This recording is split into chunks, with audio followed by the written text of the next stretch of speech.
Bonjour à toutes et à tous, et bienvenue sur la chaîne Projet Ventilo. Après David Lynch, Charlie Kaufman, Guillermo del Toro et Quentin Dupieux, on s'attaque de nouveau à un gros dossier, puisqu'aujourd'hui, on va analyser la filmographie de Bong Joon-ho.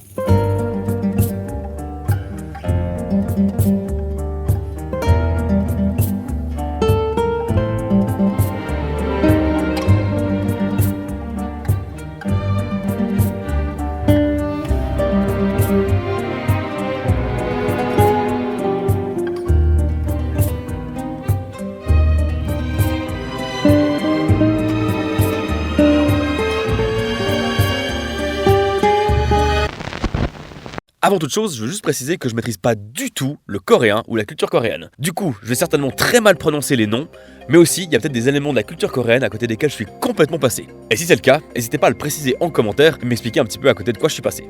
Merci beaucoup. D'ailleurs, encore une petite parenthèse dans la parenthèse, je reçois énormément de commentaires qui me font super plaisir, qui me disent que ma chaîne mériterait plus d'abonnés. Je sais pas si c'est vrai, mais si selon vous c'est le cas, exceptionnellement je vous demande en début de vidéo, ici même, de partager la chaîne si elle vous plaît. Et si cette vidéo vous plaît aussi, n'hésitez pas à le faire à la fin de la vidéo, une fois que vous l'aurez vue, c'est quand même plus sympa. Et je vous remercie encore pour tout votre soutien depuis maintenant 10 ans. Wow. Bref, maintenant que tout ça est dit, on va passer à l'analyse de la filmographie de Bong Joon-ho. A noter qu'il n'est pas seulement le réalisateur de tous ces films, mais aussi le scénariste, ou au moins le co-scénariste. Bien, entrons dans l'univers rural, sombre et brutal, mais pourtant plein de tendresse, de Bong Joon-ho. C'est en 2000 que sort Barking Dogs, le premier long-métrage de Bong Joon-ho, également appelé Barking Dogs Never Bite, un chien qui aboie et ne mord pas, ou encore Le Chien des Flandres si on traduit littéralement le titre coréen. Dans cette comédie dramatique, on suit deux personnages principaux, Yoon-jun et Yo-nam. Yoon-jun, c'est un jeune adulte sans emploi qui vit avec sa femme qui le traite presque comme un esclave. Et Yoon-jun, il est agacé par les aboiements d'un chien quelque part dans le voisinage. Le jour où il tombe sur un chien qu'il pense être le responsable de ce vacarme, il hésite à le tuer, mais finalement il l'enferme dans une armoire dans la cave de l'immeuble et le laisse pour mort. On découvrira un peu plus tard que ce chien, c'était pas celui qui aboyait puisque, il avait les cordes vocales coupées. Ballot. De son côté, Yeon-nam, c'est une jeune femme un peu simplette, mais très gentille, qui travaille pour l'administration du quartier. Elle souhaite plus que tout être reconnue et rêve de passer à la télévision pour un acte héroïque. Memories of Murder sort en 2003. Ce thriller est inspiré de l'histoire vraie d'une série de meurtres qui a eu lieu en Corée du Sud. La police d'un petit village campagnard enquête sur ces meurtres de jeunes femmes. Mais l'enquête n'avançant pas, un policier de la ville la plus proche vient leur donner un coup de main. Les deux enquêteurs vont alors mettre leurs différents côtés pour collaborer. En 2006 sort The Host, titre différent de la version originale qui se contentait de Gwenmul, littéralement monstre. Bong Joon-ho délaisse le réalisme de la campagne sud-coréenne pour se concentrer sur une sorte de Godzilla à plus petite échelle, puisqu'un monstre amphibie, né du déversement de produits toxiques dans un fleuve, se mettra à attaquer la population de Séoul. On suivra alors Park Gan-doo qui cherche à délivrer sa fille, capturée par le monstre. Il sera aidé dans cette entreprise par son père, son frère et sa sœur. Avec Mother, sorti en 2009, on retourne dans la Corée rurale pour ce drame. Et selon moi, Mother, c'est le chef-d'œuvre de Bong Joon-ho. Et Mother n'a rien à voir avec Mother de Darren Aronofsky. Bah non, regardez, y a pas de point d'exclamation. Bref, dans Mother, sans point d'exclamation, on suit l'histoire d'une mère qui ne sera d'ailleurs jamais nommée. Vivant seule avec son fils, il est sa seule raison de vivre, car il a une légère déficience mentale. Et un jour, il sera soupçonné d'être le meurtrier d'une jeune fille. La mère mettra alors tout en œuvre pour innocenter son fils. En 2013, Bong Joon-ho se jette à corps perdu dans l'adaptation d'une bande dessinée française avec une production coréenne mais des acteurs américains, Snowpiercer, ou Le Transperce-Neige. Et ça, du coup, c'était avant la série Netflix. D'ailleurs, je l'ai pas vu. Est-ce que vous l'avez vu ? Snowpiercer, c'est son premier long métrage presque entièrement en anglais, et il nous raconte l'histoire des passagers d'un train, dernier lieu de survie de l'humanité dans un monde post-apocalyptique. Le train est séparé en plusieurs classes, avec les wagons les plus pauvres en queue et les plus riches en tête. On suivra alors un groupe qui se rebelle contre le système et qui parcourt tout le train avec comme objectif en tête la locomotive où se trouve Will Ford, chef de ce système. Son avant-dernier film en date au moment où j'écris cette vidéo, c'est Okja, réalisé et diffusé pour Netflix en 2017. Et ce film d'ailleurs avait entraîné une grosse polémique, parce que c'était un des premiers films qui venait d'une plateforme de streaming qui concourait à Cannes. Okja, c'est un cochon génétiquement modifié par la société Mirando et envoyé comme 26 de ses congénères chez les agriculteurs. Le but, c'est de promouvoir les bienfaits de ce cochon et de la superbe viande qu'on pourra en extraire pour redorer l'image de Mirando qui crée alors un concours qui durera 10 ans. Okja se retrouve alors en Corée du Sud, élevé selon les traditions locales par Mia et son grand-père. Un jour, la société Mirando vient rechercher Okja pour le concours, et rapidement, elle est remarquée comme étant le plus beau de ces super cochons. Mia n'acceptant pas qu'on la reprenne, elle se mettra en quête de délivrer Okja et partira donc pour Séoul. Elle sera aidée dans sa tâche par un groupe d'activistes militants pour la cause animale. Et enfin, en 2019, sort le fameux Parasite, Oscar du meilleur film et du meilleur film étranger. J'ai d'ailleurs sorti une toute petite vidéo concernant l'analyse du titre du film. Dans Parasite, on suit les mésaventures de la famille Kim.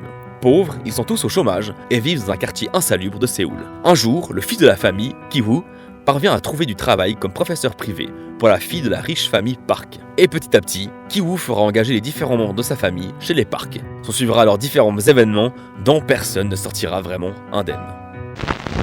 Voilà une bonne chose de faite. Et vous l'aurez remarqué, les films de Bong Joon-ho ne se contentent pas d'un seul genre. On va autant de la comédie au thriller, en passant par le drame et le post-apo.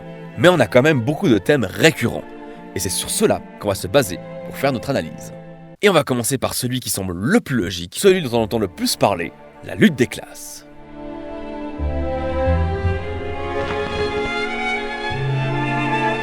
Depuis ses tout premiers films, même ses tout premiers courts-métrages, Bong Joon-ho, derrière son sourire, nous parle de thèmes graves et n'hésite pas à critiquer ouvertement la société.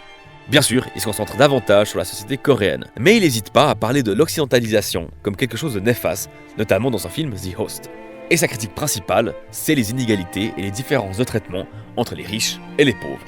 Et dit comme ça paraît pas super original, mais Bong Joon-ho, il le fait quand même avec une certaine finesse. Des Memories of Murder, on oppose deux mondes différents qui doivent collaborer. Alors c'est pas à proprement parler un monde riche avec un monde pauvre, mais les deux visions et façons de vivre ne sont pas adaptées pour s'entraider.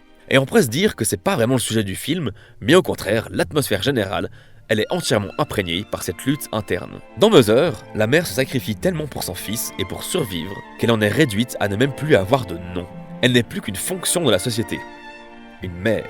Elle se tue alors à la tâche, se démène chaque jour pour le bien de sa famille, jusqu'à sacrifier sa propre santé. La lutte des classes, c'est pas le thème, mais sans ces inégalités intrinsèques, on n'aurait jamais eu la même histoire. Et ensuite avec Snowpiercer, difficile de faire plus frontal comme lutte des classes. La société est littéralement représentée physiquement à travers les différents wagons du train.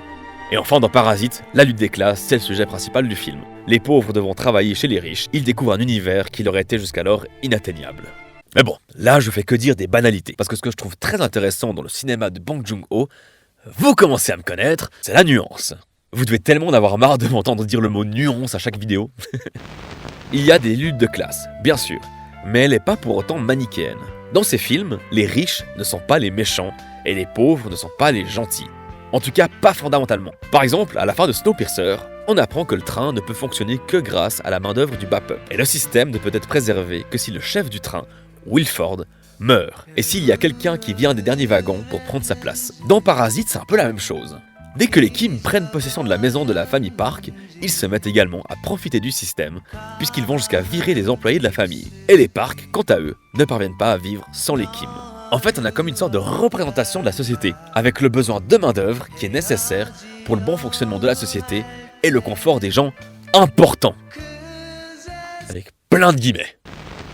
Bong Joon-ho dresse un portrait de la hiérarchisation dans tous les domaines et conteste ce système à sa manière, sans pour autant dire que l'un des deux camps est forcément mauvais. Parce que, à part parler de la lutte des classes, avant tout, Bong Joon-ho est très attaché à ses personnages principaux. Et ceux-ci sont toujours semblables sur plusieurs points. Ce sont des gens simples, ceux qui ne sont pas gâtés par la naissance, les opprimés, les pauvres. En somme, les petites gens.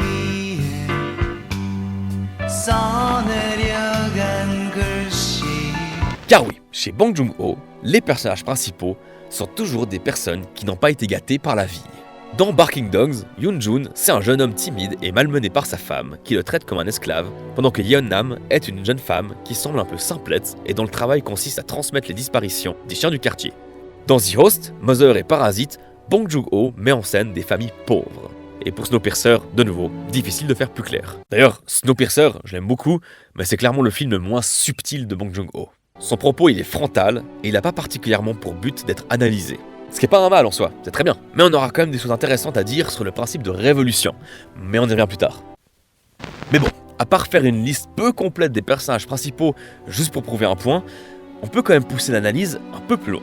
Et Barking Dogs est assez intéressant à ce niveau-là. Parce qu'on pourrait croire que le titre fait ici référence aux chiens qui aboient sans relâche. Mais je rappelle que le titre complet du film c'est Barking Dogs Never Bite. Et pourtant, à aucun moment, il n'est question de chiens agressifs dans ce film. Et les chiens qui aboient du coup, en fait c'est les personnages principaux. Ils évoluent dans un système, un quartier, corrompus. Ils se débattent dans leur vie pour essayer de s'élever, de devenir des personnes plus intéressantes entre guillemets, mais sans jamais y parvenir. Tous deux veulent quitter leur routine monotone et gravir les échelons sociaux. Mais ça ne marche pas, parce qu'ils n'agissent pas. Tout ce qu'ils font, c'est aboyer. Dans The Host, le constat est encore plus dramatique. Là où dans Barking Dogs, le ton est plus léger et humoristique, The Host, de par son approche avec une créature monstrueuse, dévoreuse d'humains, apporte forcément une profondeur différente et plus brutale. Au bout d'un moment dans le film, le père meurt. C'est un moment dramatique et pivot pour le personnage principal. Et un peu après, les news annoncent une mort tragique à cause de l'attaque du monstre. Et forcément, on s'attend à ce qu'il parle du père. Mais non, on évoque ici un soldat américain. Toute la gloire revient à l'armée américaine. Le peuple, le premier à souffrir par les conneries des personnes de pouvoir, est totalement absent de l'équation médiatique. Ces gens n'existent pas. Ils souffrent et on s'en fout. Nobody fucking listens to me. 제발 내 말 좀 끊지 마 제발 내 말도 말인데 왜 내 말을 안 들어줘. On retrouve aussi cette impression de muselage du petit peuple dans Mother. Comme je le disais plus tôt, dans ce film, la mère n'a même pas de nom. Elle n'en mérite pas au regard de la société. Elle doit simplement gérer sa fonction, s'occuper de sa famille. Le seul moyen qu'elle a d'exprimer sa souffrance, c'est par le silence. Dans la scène d'ouverture du film, on la voit se défouler, se permettre d'être elle-même et de s'exprimer via cette danse. C'est le seul moyen qu'elle a trouvé pour extérioriser toute sa frustration. Et la chorégraphie est assez intéressante à analyser de ce point de vue-là. Au début, elle n'ose que des mouvements un peu timides. Elle fait ses premiers pas pour se libérer, sans pour autant totalement y aller. Elle se laisse presque guider par l'atmosphère. Ensuite, elle se cache le visage. De cette manière, on pourrait se dire qu'elle refuse de voir la réalité en face. Elle refuse de voir le mal qu'a causé son fils. Dès ce moment, dès qu'elle se libère de sa fonction de mère, qui doit tout faire pour protéger sa famille, elle se permet de sourire, d'être heureuse. Et alors qu'elle rouvre les yeux, son sourire disparaît. Elle refait face non seulement à la réalité, mais aussi à son rôle que la société lui impose. Un entre-deux étrange se dessine quand son regard exprime toute la souffrance du monde, mais que ses gestes donnent une chorégraphie presque comique. On fait face à une danse absurde et on retrouve tout le conflit profond de la mère. Ensuite, elle nous regarde. Quelque part, à ce moment-là, elle nous invite à contempler la société dont on fait aussi partie. Puis enfin, elle se retourne, elle nous fait dos, ou plutôt, elle contemple un monde loin de la ville. Un monde où peut-être elle pourra enfin se sentir bien. C'est donc une vision assez pessimiste de la société que dépeint Bong Joon-ho dans ses films. Ici, on a même une vision de la famille assez étriquée, une famille en pleine rupture, déjà brisée au commencement du film. Et pourtant, il aime les familles soudées. On a des camps opposés qui se battent pour leurs idéaux. Et les codes du cinéma nous obligeraient à penser qu'il y a forcément des méchants et des gentils. Mais chez Bong Joon-ho, c'est pas forcément le cas.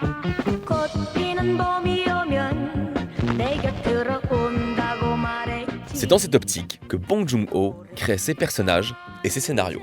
Parasite pourrait par exemple être considéré comme manichéen avec des méchants riches et des gentils pauvres. Mais si on observe bien, c'est pas le cas. Bien sûr, le spectateur sera davantage du côté de la famille des Kim, puisque c'est à travers eux qu'on est introduit au film. Mais les Park, la famille riche, c'est pas un ennemi en soi. Comme je l'ai dit plus tôt, les Park ont besoin des Kim et les Kim ont besoin des Park. Ils évoluent en parallèle, en ne s'acceptant pas forcément, voire même en considérant les autres comme des parasites, mais c'est qu'une question de communication. Quand le père de la famille Park fait ce geste à la fin, c'est uniquement parce que c'est un univers qu'il ne connaît pas. Ce n'est pas adressé à qui que ce soit, ce n'est pas une action malfaisante à l'encontre des pauvres. Et au contraire, c'est le père de la famille Kim qui agit par la violence à ce moment-là. Il est le premier à être agressif contre un homme qui a fait un geste qu'il n'a pas compris. Aucun camp n'est tout noir ou tout blanc. Non, je ferai pas cette blague.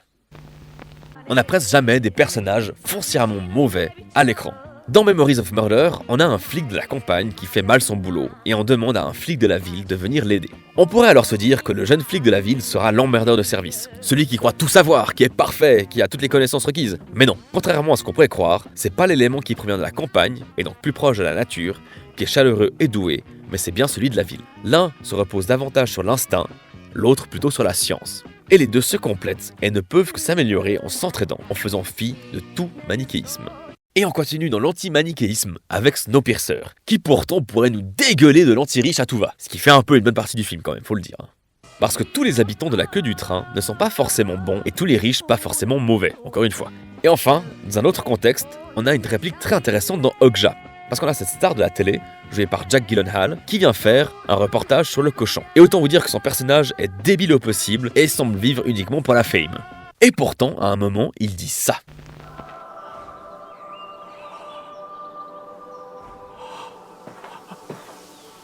Well, fucking film me, Jennifer. You can't fake these emotions. Oh, film it. Et ça, c'est super intéressant comme réplique. On a un début de phrase qui laisse entendre un certain mensonge, une fiction. Regardez-moi comme je suis gentil. Filme-moi, montre-moi. Et ce début de phrase, il est suivi de je ne peux pas simuler ces émotions, donc je ne peux pas faire semblant. Comme ça, on a une réplique qui paraît presque paradoxale. On a un côté qui paraît superficiel et un autre qui paraît naturel et sincère.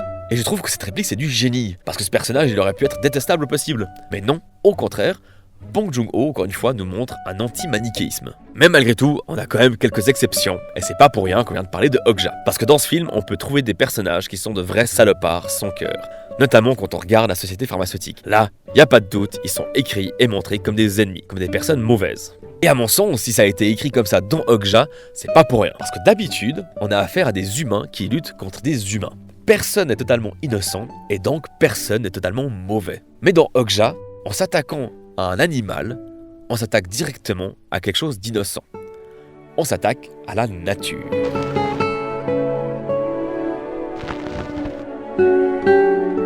La nature est par principe totalement innocente. Elle peut être dangereuse, elle peut être réconfortante, mais rien n'est sa faute. Quand elle s'attaque à l'humanité, c'est uniquement pour se venger, comme une forme de karma. Et donc la nature, contrairement aux humains, n'obéit même pas à une certaine forme de nuance. Elle est telle qu'elle est, et on ne peut pas le lui reprocher. Si elle se venge, c'est parce qu'on a commis des erreurs envers elle. C'est parce que l'être humain se l'est approprié.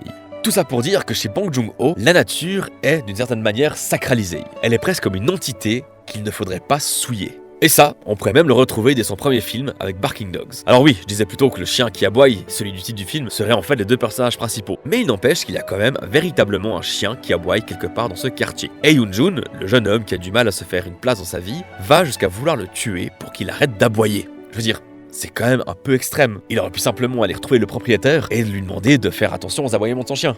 Mais non, il part tout de suite en quête de tuer le chien qui fait ce bruit. Et il décidera, sans le vouloir, que le premier chien qu'il trouve sera forcément celui qu'il cherchait. Alors que non, puisqu'il est muet. Sa colère et sa frustration sont telles qu'il ne regarde pas plus loin que la solution qui lui paraît la plus simple, tuer pour son confort personnel. Même chose dans The Host, puisque le monstre est créé parce que des produits toxiques sont déversés dans les canalisations qui rejoignent le fleuve. Et ces produits sont jetés uniquement parce que les fioles sont trop poussiéreuses, et donc trop sales. Encore une fois, le confort de la civilisation souille la nature. Mais celle-ci viendra exécuter son karma et se vengera sur les êtres humains. Contrairement à Okja, où la nature restera parfaitement pacifiste jusqu'au bout. Dans Memories of Murder, on a une certaine confrontation entre la nature et la ville avec les deux policiers, chacun provenant d'un univers différent. D'ailleurs, Park Do-man, le policier de la campagne, dit qu'il résout la majorité de ses affaires à l'instinct.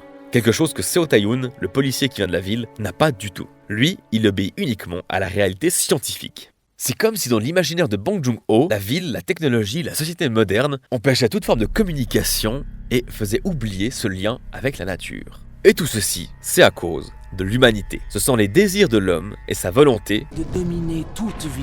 de toujours croître, d'avoir toujours plus, qui produit des malheurs en retour. Au final, l'humanité a perdu sa nature. L'humanité a perdu son humanité.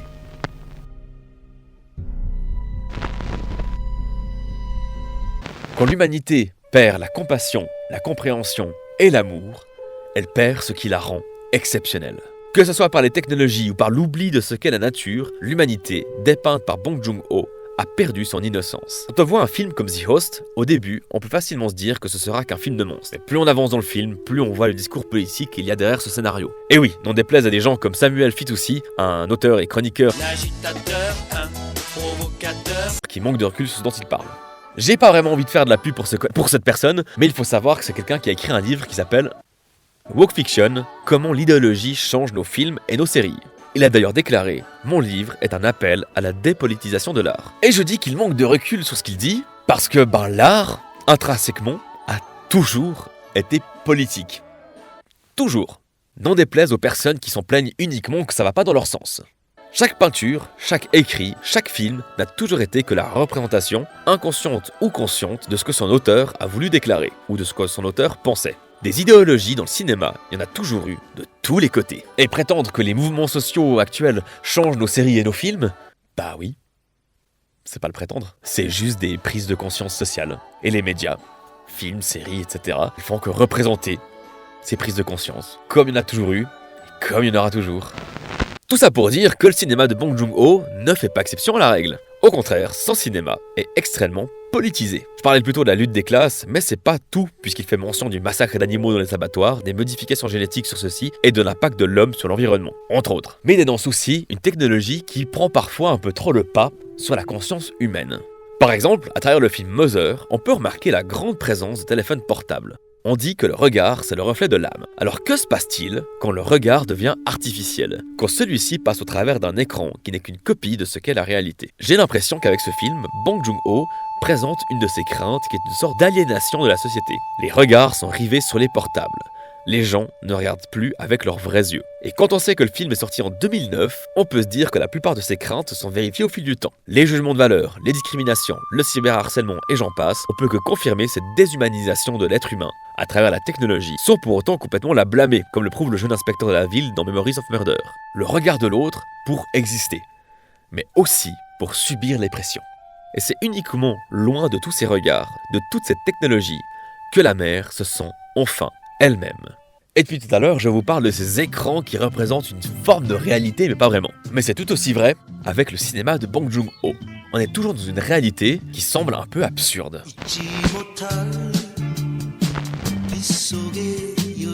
Il y a ce quelque chose, ce ton étrange dans les films de Bong Joon-ho. On est sur des sujets très sérieux, des thèmes sociétaux, des critiques de la société et de la politique, et pourtant il n'empêche qu'il y a beaucoup d'humour dans ces scénarios. Dans Barking Dogs, le fait de vouloir tuer un chien est traité d'une manière assez légère, ce qui peut paraître déroutant venant du mec qui écrira Okja des années plus tard. Okja, film dans lequel, aussi, malgré la dureté du sujet, il y a plein de situations absurdes et des blagues. Même chose dans Parasite, où la situation saute du rire à la tension puis aux larmes en quelques secondes à peine. Ces films les tanguent entre des ambiances sombres et réalistes, avec un côté plus léger, plus humoristique, et un peu plus absurde. Un très bon exemple, c'est dans Memories of Murder. Parce que oui, comme je l'ai dit plus tôt, ce film s'inspire de faits réels. Cette histoire de serial killer qui tuait de jeunes collégiennes en Corée du Sud et qui n'a jamais été retrouvée est vraie. Bong Joon-ho disait d'ailleurs que c'était une idée qui avait marqué toute l'équipe de production. 컸고 특히 이게 범인이 안 잡힌 사건이거든. 그러니까 누가 영화 개봉하면은 이 살인자가 극장에 와서 영화 볼 것이다. 자기가 했던 일을 추억하면서 이제 주인공이 송강호 씨가 이제 실패한 형사가 마지막에 카메라를 보면서 끝나는 건데 그것도 이제 뭐 어쩌면 극장에 와 있을 그 범인하고 서로 눈을 좀 마주치게 해주고 싶어서.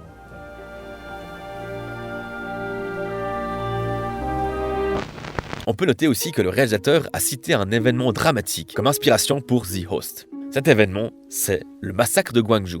En octobre 1979, le président de la République de Corée, Park Chung-hee, est assassiné. Des professeurs et des étudiants retournent dans leurs universités desquelles ils avaient été expulsés à cause de leur idéologie démocratique. Sur place, ils mènent des manifestations pour demander toutes sortes de réformes. Au final, le 15 mai 1980, c'est 100 000 étudiants qui manifestent. En réponse, le nouveau gouvernement à la tête duquel se trouve le général Chun Doo-hwan étend la loi martiale et envoie la police et l'armée. Et c'est dans la ville de Gwangju qu'un soulèvement majeur de manifestants se met en place. Et c'est là qu'a lieu le massacre en question, puisque ce sont officiellement 300 étudiants qui seront tués, mais au moins 3000 dans les faits.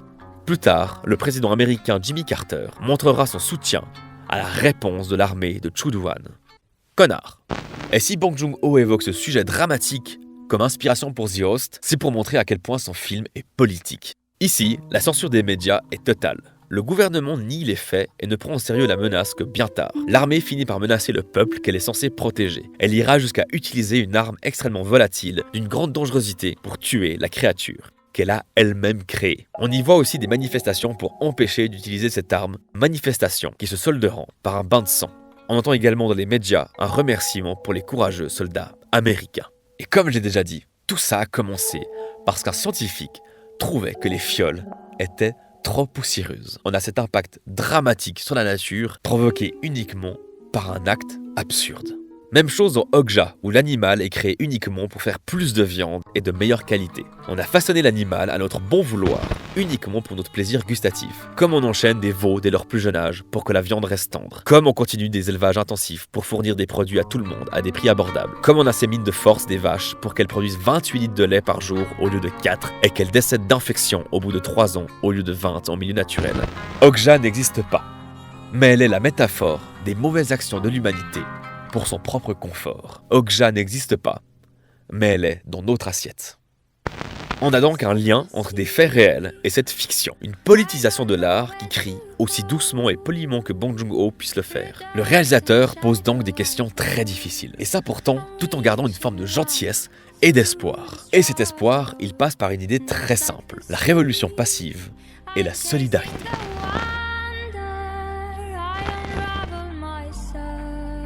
C'est quoi une révolution? Le Larousse le définit comme ça. Mouvement d'un objet autour d'un point central, d'un axe, le ramenant périodiquement au même point. Ou changement brusque et violent dans la structure politique et sociale d'un État. Le film qui symbolise le mieux cette idée de révolution, dans les deux cas, c'est bien sûr Snowpiercer. On assiste effectivement à une révolution des dominés contre les dominants, mais on apprend à la fin du film que cette révolution, elle est orchestrée par Wilford, le chef du train. Son but, c'est d'éviter la surpopulation et de maintenir un climat de peur pour continuer à survivre. N'en déplaise aux complotistes, l'idée même de se battre contre le système est voulue par le système. Mais surtout, le train qui parcourt le monde, qui produit donc un cycle continuel du système, il effectue littéralement une révolution autour de la planète, revenant chaque année à son point de départ. Dans cette optique, Bong Joon-ho dit que toute révolution, toute action qui entraînera un changement de système, sera un jour obsolète et qu'on reviendra forcément à un nouveau système inégalitaire. Les passagers du train sont enfermés dans un modèle qu'ils s'obstinent à perpétuer parce qu'ils sont persuadés que c'est le seul moyen de survivre. Mais finalement, la bonne méthode, c'est de détruire la machine, de tout reprendre à zéro, de faire table rase. Et comme le montre à la fin du film, une fois les enfants sortis du train, on assiste donc à un nouveau commencement, rempli d'espoir, mais aussi de danger, comme le symbolise l'ours polaire. Tout recommencer sera difficile, mais ça permettra au moins de tenter une autre façon de vivre. Mais une telle révolution ne pourra se faire qu'en s'entraidant, qu'en collaborant les uns avec les autres. On voit à travers les films de Bong Joon-ho des gens de cultures et d'ethnies différentes s'entraider. Dans Barking Dogs, toute cette histoire de chien qui risque d'être tué aurait pu être évitée si Yoon-jun avait communiqué. L'enquête de Memories of Murder aurait pu être résolue si les techniques de la campagne et de la ville s'étaient accordées plus rapidement. La mère de Mother aurait certainement été moins perdue si son fils avait été accepté tel qu'il est et pris en charge comme son état mental le demande. Parasite aurait pu ne pas terminer dans un bain de sang si les deux familles avaient communiqué entre elles. Parce qu'au final, on ne pourra changer tout ça qu'en se faisant confiance et en arrêtant les conflits. Bong Joon-ho nous présente des sujets difficiles. Il dépeint une réalité souvent très dure, mais on ressent malgré tout une grande part d'espoir dans ces histoires. Et c'est cet espoir qu'il faut cultiver, parce que tout ne va pas bien dans ce monde, mais tout ne va pas mal non plus. Et ce n'est qu'en étant solidaire qu'on pourra se retrouver dans un nouveau paysage, un nouveau décor, comme une page blanche qui ne demande qu'à être remplie de nouvelles histoires. Bien, j'espère que cette vidéo vous aura plu. N'hésitez pas à la partager, à la pouce bleuiser ou à la commenter. Si vous avez d'autres choses intéressantes à analyser par rapport au cinéma de Bong Joon-ho, n'hésitez pas à le faire en commentaire. Comme vous le savez, j'essaie de répondre plus ou moins à tout le monde. Et si vous avez d'autres films à analyser ou d'autres filmographies, n'hésitez pas aussi à les proposer. Dans tous les cas, on se retrouve tout bientôt pour de nouvelles aventures cinématographiques. C'était Projet Ventilo.